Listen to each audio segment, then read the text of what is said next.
आपण सगळे विचार करतो, निर्णय घेतो, आयुष्य पुढे नेत राहतो. पण कधी स्वतःला विचारलं आहे का, आपण जे आहोत ते पूर्णपणे आपल्याला माहीत आहे का? कधी एखादं स्वप्न आपल्याला दिवसभर अस्वस्थ करतं. कधी एखादी प्रतिमा, एखादी कथा आपल्या मनात न कळत घर करून बसते. हे सगळं योगायोग असतो का? कार्ल गुस्ताव युंग, आधुनिक मानसशास्त्रातील एक अत्यंत महत्त्वाचा विचारवंत, या प्रश्नांकडे केवळ वैद्यकीय नजरेने पाहत नाही. त्याचं शेवटचं आणि सर्वसामान्य वाचकांसाठी लिहिलेलं पुस्तक मॅन अँड हिज सिम्बल्स आपल्याला थेट उत्तरं देत नाही. ते आपल्याला स्वतःकडे पाहायला भाग पाडतं. युंग आपल्या विचारांची सुरुवात एका साध्या पण मूलभूत निरीक्षणाने करतो. आपण ज्या गोष्टी जाणतो, ज्या गोष्टी समजतो, त्या आपल्या मनाचा संपूर्ण भाग नाहीत. आपण स्वतःला ओळखतो असं वाटतं. पण ते ओळखणं फक्त पृष्ठभागावरचं असतं. युंग म्हणतो, मनाची एक बाजू आहे, जिला आपण जाणीव मन म्हणतो. इथे तर्क आहे, भाषा आहे, नियंत्रण आहे. पण त्याचबरोबर मनाची दुसरी बाजू आहे, अवचेतन मन, जे गोंधळलेलं नाही तर स्वतःच्या पद्धतीने शहाळा आहे. अवचेतन आपल्याशी थेट बोलत नाही. ते आदेश देत नाही. ते सूचना देत नाही. ते बोलतं प्रतीकांच्या माध्यमातून. स्वप्न, कल्पना, कथा, धार्मिक प्रतिमा, कधी एखादी भीती, कधी एखादा आकस्मिक विचार, हे सगळं अवचेतनाचं भाष्य असतं. आणि म्हणूनच ही भाषा आपल्याला अवघड वाटते, कारण आपण शब्दांची भाषा शिकलेलो असतो, प्रतीकांची नाही. युंग एका महत्त्वाचा भेद स्पष्ट करतो. प्रतीक आणि चिन्ह यांत फरक आहे. चिन्हाचा अर्थ ठरलेला असतो, उदाहरणार्थ रस्त्यावरील सिग्नल. पण प्रतीक, ते कधीच पूर्णपणे उलगडत नाही. प्रतीक म्हणजे अर्थाची दारं उघडणारी प्रतिमा. ती आपल्याला एका उत्तराकडे नाही, तर अनेक शक्यतांकडे घेऊन जाते. म्हणूनच युंग शब्दशः अर्थ लावण्यापासून सावध करतो. तो म्हणतो, प्रतीक समजून घ्यायचं असेल तर आधी स्वतःला समजून घ्या. या पुस्तकात स्वप्नांना केंद्रस्थानी स्थान आहे. कारण युंगसाठी स्वप्न म्हणजे मनाचा गोंधळ नाही. ते आहे अवचेतनाने जाणीव मनाशी साधलेला संवाद. स्वप्न आपल्याला काहीतरी सांगू पाहत असतात, पण ती कधीही थेट सूचना देत नाहीत. ती आपल्याला आरसा दाखवतात. आपण जसं स्वतःला पाहतो त्या पलीकडचं चित्र. युंग सांगतो, स्वप्न भविष्य सांगत नाहीत. ती आपल्याला आताची अवस्था दाखवतात. आपण जर खूप तर्कशील, भावनांपासून दूर असलो, तर स्वप्न भावनांनी भरलेली असतात. आणि आपण जर भावनांत बुडालो असलो तर स्वप्न आपल्याला वास्तवाची आठवण करून देतात. म्हणजेच स्वप्नांचा उद्देश आपल्याला घाबरवणं नाही, तर समतोल साधणं आहे. युंग इथे एक अत्यंत सूक्ष्म मुद्दा मांडतो. एकाच प्रतीकाचा अर्थ सगळ्यांसाठी सारखा नसतो. उदाहरणार्थ स्वप्नात दिसलेलं पाणी. एका व्यक्तीसाठी ते शांततेचं प्रतीक असेल, तर दुसऱ्यासाठी बुडण्याची भीती. कारण प्रतीक फक्त सामूहिक नसतं, ते वैयक्तिक अनुभवांनी घडलेलं असतं. युंगचा सूर इथे गंभीर होतो. तो म्हणतो, आधुनिक माणूस अवचेतनाशी संवाद साधणं विसरला आहे. तो बाहेरून प्रगत झाला पण आतून दुभंगलेला आहे. प्रतीकं, कथा, स्वप्न यांना तो अवैज्ञानिक समजून बाजूला सारतो. पण मन त्याला सोडत नाही. म्हणूनच आतून अस्वस्थता वाढते. मॅन अँड हिज सिम्बल्स आपल्याला बदलायला सांगत नाही. ते फक्त एवढंच विचारतं, आपण स्वतःकडे पाहायला तयार आहोत का? कारण जेव्हा संवाद तुटतो, तेव्हा गोंधळ वाढतो. आणि जेव्हा संवाद सुरू होतो तेव्हाच समजण्याची प्रक्रिया सुरू होते. कलेक्टिव्ह अनकॉन्शियस आणि आर्किटाइप्स. मानवी मनाची सामूहिक स्मृती. आपण सगळे वेगवेगळ्या देशांत जन्मलो, वेगवेगळ्या भाषांत वाढलो.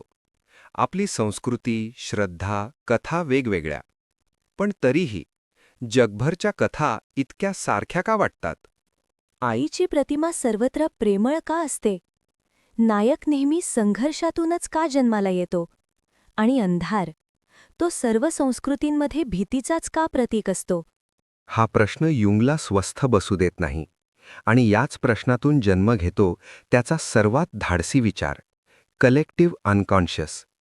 युंग सांगतो, आपल्या मनात जे काही आहे ते सगळं आपल्या वैयक्तिक अनुभवातूनच आलेलं नसतं. आपल्याकडे एक वैयक्तिक अवचेतन असतं. आठवणी, दडपलेल्या भावना, विसरलेले प्रसंग. पण त्याही खाली अजून खोलवर एक स्तर आहे, जो वैयक्तिक नाही, तो मानवजातीचा सामायिक ठेवा आहे. कलेक्टिव्ह अनकॉन्शियस म्हणजे आपण अनुभव न घेताही ज्या गोष्टी ओळखतो, ज्यांना आपोआप प्रतिसाद देतो, अशा आदिम रचनांचं मन. जसं शरीराला काही जैविक रचना आपण वारशात मिळवतो, तसंच मनालाही काही आदिम मानसिक रचना मिळतात. या सामूहिक अवचेतनात ज्या मूलभूत रचना असतात, त्यांनाच युंग म्हणतो आर्केटाइप्स. आर्केटाईप म्हणजे ठराविक चेहरा नाही, ठराविक कथा नाही. तो आहे अनुभव घेण्याची एक मूळ पद्धत. म्हणूनच आई हा आर्केटाईप कधी देवीच्या रूपात दिसतो, कधी पृथ्वी मातेच्या रूपात, तर कधी स्वप्नात एखाद्या अनोळखी स्त्रीच्या रूपात. रूप बदलतं, पण भाव बदलत नाही. आईचा आर्केटाईप फक्त मायेपुरता मर्यादित नाही. तो पोषण देतो, पण कधी गुदमरवतोही. तो जीवन देतो, पण अतिसंरक्षणातून स्वातंत्र्य हिरावूनही घेतो. म्हणूनच आईचा आर्केटाइप नेहमी द्वंद्वात्मक असतो. आणि याच द्वंद्वामुळे तो इतका खोलवर परिणाम करतो. आर्केटाइप्समध्ये सर्वात अस्वस्थ करणारा आर्केटाइप म्हणजे शॅडो. शॅडो म्हणजे आपण स्वतःबद्दल मान्य न केलेल्या गोष्टी. राग, मत्सर, असूया, स्वार्थ. आणि कधीकधी आपलीच दडलेली ताकद. आपण शॅडो दडपतो, कारण तो आपली प्रतिमा बिघडवतो. पण युंग सांगतो, शॅडो नाकारला तर तो अधिक शक्तिशाली होतो. शॅडोच्या विरुद्ध बाजूला उभा असतो पर्सोना. पर्सोना म्हणजे आपण समाजासमोर सादर करतो तो चेहरा. जबाबदार नागरिक, यशस्वी व्यावसायिक, सभ्य व्यक्ती. पर्सोना आवश्यक आहे, त्याशिवाय समाज चालत नाही. पण धोका तेव्हा निर्माण होतो जेव्हा आपण तोच आपला खरा चेहरा समजतो. मग आतला आवाज दुर्लक्षित होतो आणि माणूस हळूहळू स्वतःपासून दूर जातो. युंगचा आणखी एक सूक्ष्म आर्केटाइप म्हणजे ॲनिमा आणि ॲनिमस. पुरुषाच्या अवचेतनात स्त्रीत्वाचा अंश ॲनिमा आणि स्त्रीच्या अवचेतनात पुरुषत्वाचा अंश ॲनिमस. हे लिंगाविषयी नाही, हे मानसिक संतुलनाविषयी आहे. हे अंश ओळखले नाहीत तर आपण ते नात्यांमध्ये प्रोजेक्ट करतो. मग समोरची व्यक्ती आपल्या अपेक्षांचं ओझं वाहू लागते. युंगसाठी आर्केटाइप्स फक्त सिद्धांत नाहीत. ते आपल्या निर्णयात, नात्यात, स्वप्नात सतत कार्यरत असतात. आपण त्यांना ओळखलं तर ते आपल्याला समृद्ध करतात. नाकारलं तर ते आपल्याला गोंधळात टाकतात. मॅन अँड हिज सिम्बल्स आपल्याला सांगतं, आपण एकटे नाही. आपल्या आत मानवजातीचा एक दीर्घ अनुभव जिवंत आहे. तो अनुभव समजून घेतला तर जीवन अधिक अर्थपूर्ण होतं. आणि कदाचित अधिक मानवीही. स्वप्न, अवचेतनाचा जिवंत संवाद. आपण स्वप्नांकडे सहसा कसं पाहतो? कधी त्यांना क्षुल्लक समजतो, कधी त्यांचा अर्थ शोधून थकतो, आणि बहुतेक वेळा त्यांना विसरून जातो. पण युंगसाठी स्वप्न कधीच किरकोळ नसतं. तो म्हणतो, स्वप्न म्हणजे अवचेतनाने पाठवलेला संदेश. हा संदेश ओरडत नाही, तो आदेश देत नाही, तो सूचक असतो आणि म्हणूनच खोल असतो. युंग एक महत्वाचा गैरसमज दूर करतो. स्वप्न म्हणजे मेंदूचा गोंधळ नाही. तो सांगतो, अवचेतन मन हे अराजक नाही, ते स्वतःच्या नियमांनुसार काम करतं. आणि स्वप्न या नियमांनुसार रचलेली असतात. म्हणूनच स्वप्नात दिसणाऱ्या प्रतिमा विस्कळीत वाटल्या तरी त्या अर्थहीन नसतात. युंग स्वप्नांचा हेतू एका शब्दात सांगतो, कॉम्पेन्सेशन. भरपाई. मनात निर्माण झालेल्या असमतोलाची भरपाई. आपण जर खूप तर्कशील झालो, भावनांकडे दुर्लक्ष केलं, तर स्वप्न भावनांनी भरलेली असतात. आणि जर आपण भावनांच्या प्रवाहात वाहत असलो तर स्वप्न आपल्याला वास्तवाची आठवण करून देतात. स्वप्न आपल्याला दोष देत नाहीत, ती आपल्याला समतोल दाखवतात. युंग इथे फार ठाम आहे. कोणत्याही स्वप्नाचा अर्थ सर्वांसाठी सारखा नसतो. कारण प्रतीकं फक्त सामूहिक नसतात, ती वैयक्तिक अनुभवांनी रंगलेली असतात. स्वप्नात दिसलेला साप एका व्यक्तीसाठी भीतीचं प्रतीक असेल तर दुसऱ्यासाठी परिवर्तनाचं. म्हणूनच युंग स्वप्नकोशांवर अवलंबून राहायला नकार देतो. तो म्हणतो स्वप्नाचा अर्थ बाहेर नाही, तो तुमच्या आयुष्यात आहे. युंग स्वप्नांना फक्त रात्रीपुरतं मर्यादित ठेवत नाही. तो म्हणतो स्वप्न आणि जागजीवन हे दोन वेगळे प्रवाह नाहीत. जे आपण दिवसा टाळतो ते स्वप्नात दिसतं. आणि जे स्वप्नात समजत नाही ते जीवनात अडथळा बनून उभं राहतं. युंग इथे आधुनिक माणसावर नेमकं बोट ठेवतो. तो म्हणतो, आजचा माणूस स्वप्नांकडे दुर्लक्ष करतो, कारण त्याला नियंत्रण हवं असतं. स्वप्न मात्र नियंत्रण मानत नाहीत, ती सत्य दाखवतात. म्हणूनच आज अनेक जण यशस्वी असूनही आतून अस्वस्थ असतात. कारण त्यांनी अवचेतनाशी संवाद तोडलेला असतो. युंगसाठी स्वप्न फक्त समजून घेण्याचा विषय नाहीत, ती उपचाराचा मार्गही आहेत. स्वप्न ऐकलं गेलं, समजून घेतलं गेलं, तर मनातला तणाव हळूहळू सैल होतो. कारण मनाला कोणीतरी ऐकतंय अशी जाणीव होते. मॅन अँड हिज सिम्बल्स आपल्याला स्वप्न समजावून सांगत नाही, ते आपल्याला स्वप्न ऐकायला शिकवतं, कारण ऐकणं सुरू झालं की बदल आपोआप सुरू होतो. पर्सोना आणि शॅडो, समाजातील मुखवटे आणि आतला अंधार. आपण सगळे समाजात राहतो, काही भूमिका निभावतो, काही अपेक्षा पूर्ण करतो आणि हळूहळू त्यात रुळून जातो. पण कधी विचार केलाय का, आपण जसं जगासमोर वागतो तेच खरे आपण आहोत का? याच प्रश्नाच्या मुळाशी युंग आपल्याला घेऊन जातो. तो या सामाजिक अस्तित्वाला एक नाव देतो, पर्सोना. पर्सोना म्हणजे आपण जगाला दाखवतो तो चेहरा. तो चेहरा वाईट नाही, तो बनावटही नाही. तो आवश्यक आहे, कारण समाज नियमांवर चालतो. कामावरचा आपण, घरातला आपण, मित्रांमधला आपण. या सगळ्या पर्सोना आहेत, भिन्न परिस्थितीत घातलेले मुखवटे. पण युंग इथे इशारा देतो. पर्सोना धोकादायक तेव्हा होते जेव्हा आपण तिलाच आपली ओळख समजतो. मग आपण सतत भूमिका निभावत राहतो. आणि हळूहळू खऱ्या भावना मागे पडतात. आपण कसे दिसतो याला जास्त महत्त्व देतो. क्या आहोत यापेक्षा. पर्सोना जितकी उजळ, शॅडो तितकाच गडद. शॅडो म्हणजे आपण स्वतःमध्ये स्वीकारू इच्छित नाही ते सगळं. राग, मत्सर, असूया, भीती, कमजोरी. आणि कधीकधी आपलीच दडलेली ताकद. शॅडो आपण तयार करत नाही, तो नैसर्गिक असतो. कारण शॅडो आपल्या पर्सोनाना धोका ठरतो. तो आपल्याला सांगतो, तू जितका चांगला दिसतोस तितका सोप्पा नाहीस. म्हणूनच आपण शॅडोला दडपतो. पण युंग सांगतो, जे दडपलं जातं ते नाहीसं होत नाही. शॅडो थेट बाहेर येत नाही. तो अप्रत्यक्ष मार्ग शोधतो. इतरांवर टीका करताना अनावश्यक राग व्यक्त करताना. किंवा स्वप्नात भयावह रूपात. म्हणूनच अनेकदा आपण इतरांमध्ये जे नापसंतीने पाहतो ते प्रत्यक्षात आपलंच प्रतिबिंब असतं. युंग शॅडो नष्ट करायला सांगत नाही. तो शॅडोला ओळखायला सांगतो. स्वीकार म्हणजे समर्थन नव्हे. स्वीकार म्हणजे तो अस्तित्वात आहे हे मान्य करणं. शॅडो स्वीकारला तर तो शत्रू राहत नाही. तो मार्गदर्शक बनतो. युंगसाठी मानसिक आरोग्य या दोन टोकांमधील संतुलनावर अवलंबून आहे. फक्त पर्सोना जगली तर माणूस कोरडा होतो. फक्त शॅडोमध्ये बुडला तर माणूस अराजकतेत जातो. दोघांनाही जागा दिली तर माणूस संपूर्ण होतो. आजचा माणूस पर्सोनामध्ये इतका अडकलेला आहे की शॅडो ऐकायला त्याच्याकडे वेळच उरत नाही. म्हणूनच बाहेर यश असूनही आत रिकामेपण असतं.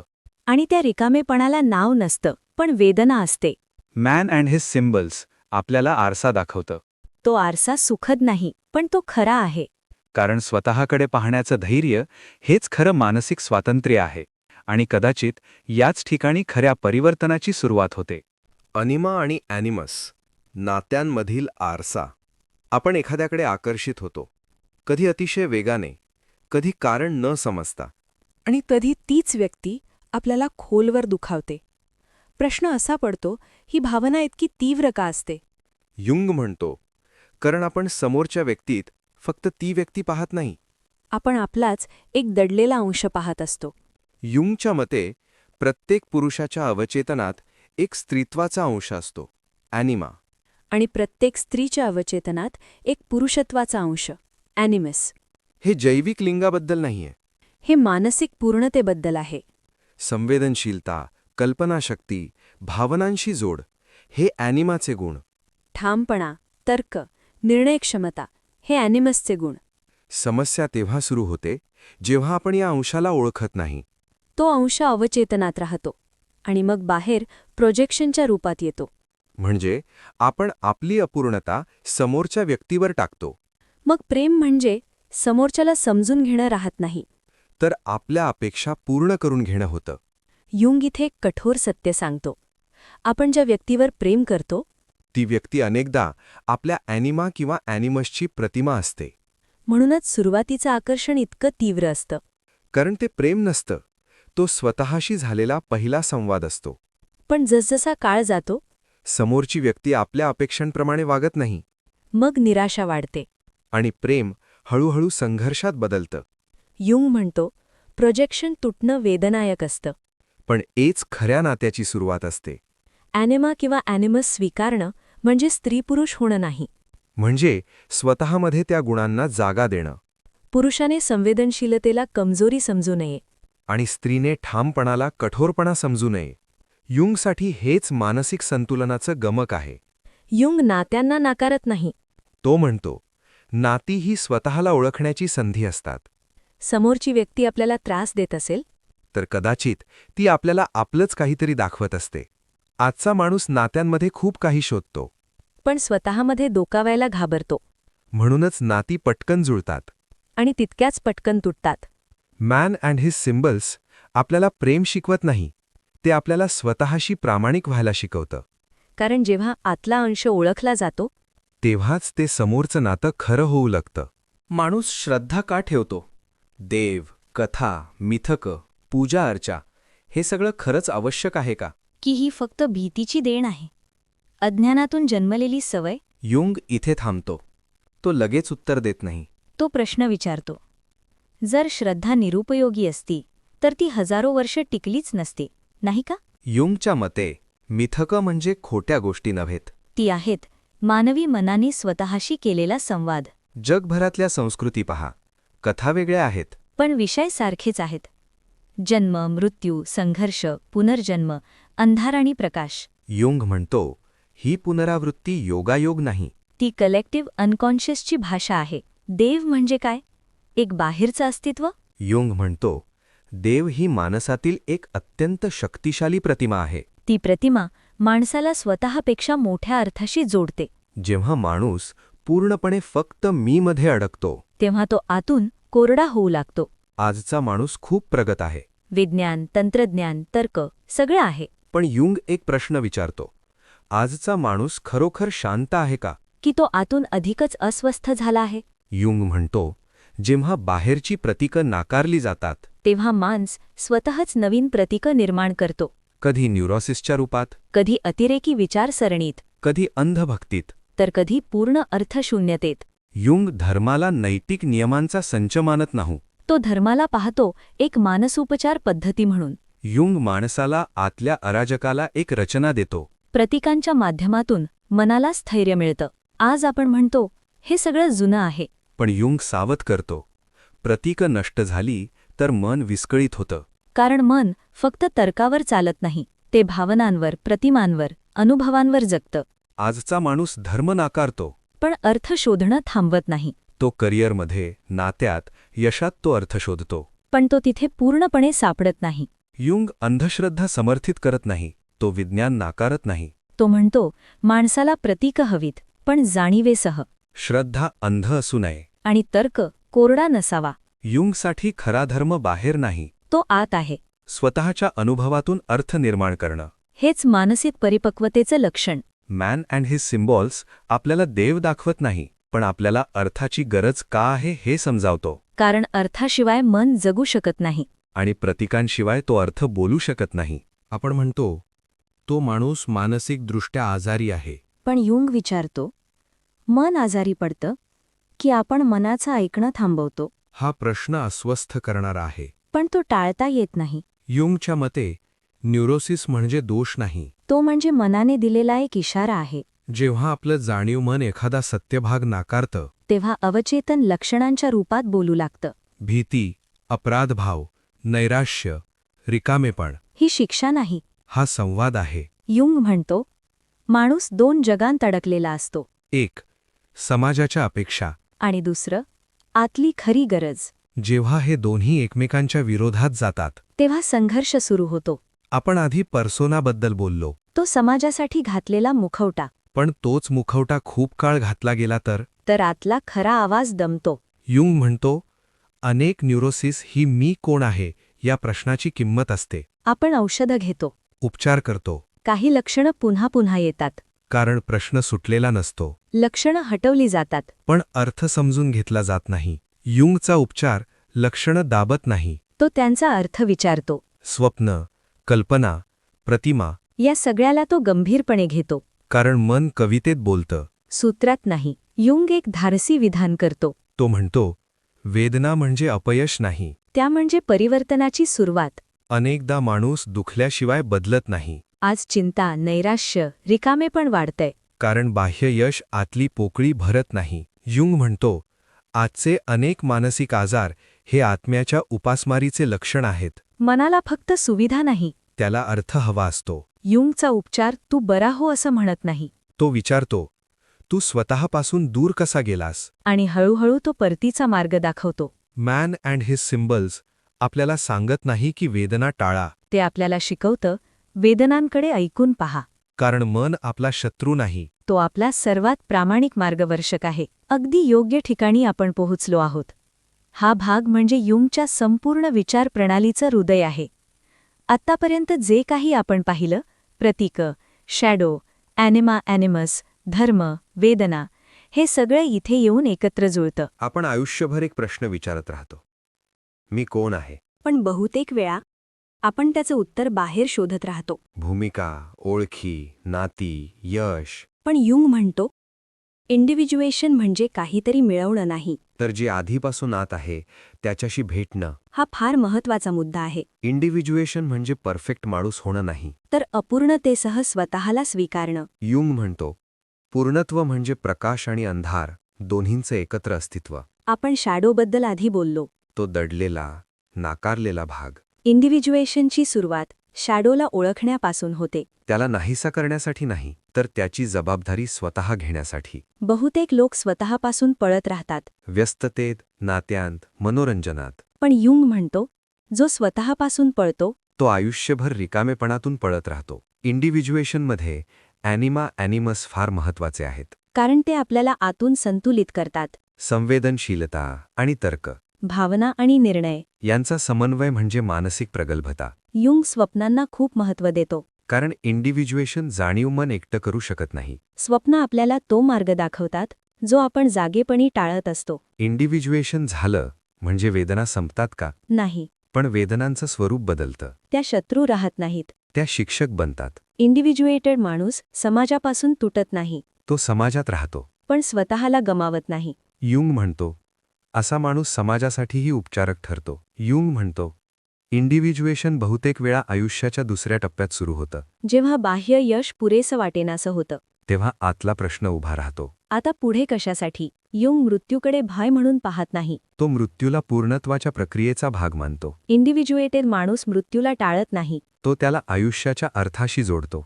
मॅन अँड हिज सिम्बॉल्स आपल्याला एकच गोष्ट शिकवतं. स्वतःपासून दूर जाऊन कोणताही अर्थ सापडत नाही. इंडिव्हिज्युएशन म्हणजे नवीन माणूस होणं नाही, तर जो आपण आहोत त्याच्याशी प्रामाणिक होणं. दी एंड. आपण या संपूर्ण पुस्तकात काय शोधत होतो? स्वप्न, प्रतीक, अवचेतन, शॅडो, इंडिव्हिज्युएशन. पण शेवटी प्रश्न एकच राहतो, हे सगळं कशासाठी? युंग थेट उत्तर देत नाही. तो फक्त इतकंच सुचवतो, माणूस स्वतःपासून दूर गेला आहे. आजचा माणूस सगळं आठवतो. काम, जबाबदाऱ्या, यश, अपेक्षा. पण तो एक गोष्ट विसरतो. स्वतःला. मॅन अँड हिज सिम्बॉल्स हे पुस्तक उपाय देत नाही. ते आपल्याला स्वतःकडे पाहायला लावते. युंग प्रतीकांकडे पलायन म्हणून पाहत नाही. तो त्यांना मार्गदर्शक मानतो. कारण मन तर्काच्या भाषेत बोलत नाही. ते प्रतिमांमधून, भावनांमधून, स्वप्नांमधून बोलतं. युंग आपल्याला वेदनांपासून पळायला सांगत नाही. तो म्हणतो वेदना म्हणजे शत्रू नाही. त्या म्हणजे बदलाची सुरुवात. मन दुखतं कारण ते वाढू पाहतं. हे पुस्तक आपल्याला परिपूर्ण व्हायला शिकवत नाही. ते आपल्याला पूर्ण व्हायला शिकवतं. म्हणजेच प्रकाशासोबत अंधार स्वीकारणं. शक्तींसोबत मर्यादा स्वीकारणं. मॅन अँड हिज सिम्बॉल्स एकदाच वाचून संपत नाही, कारण आपण बदलतो. आणि प्रत्येक टप्प्यावर ते पुस्तक आपल्याशी नव्यानं बोलतं. कधी प्रश्न विचारतं, कधी आरसा दाखवतं. युंग आपल्याला कसे जगावे हे सांगत नाही. तो विचारतो, तू स्वतःसारखा जगतोयस का? तुम्ही ऐकत होता ग्रंथगाथा, द बुक स्टोरी. जिथे पुस्तकं फक्त सांगितली जात नाहीत, ती शांतपणे उलगडली जातात. जिथे बेस्टसेलर पुस्तकांचं सखोल, प्रामाणिक आणि मराठी वाचकांसाठी खास विश्लेषण केलं जातं. साहित्य, विचार आणि आत्मचिंतन या तिन्हींची एक शांत सांगड. हा वेळ आमच्यासोबत घालवल्याबद्दल आणि स्वतःशी थोडा वेळ घालवण्याचं धैर्य ठेवल्याबद्दल मनापासून धन्यवाद. पुन्हा भेटू एका नव्या पुस्तकासह. एका नव्या प्रवासात.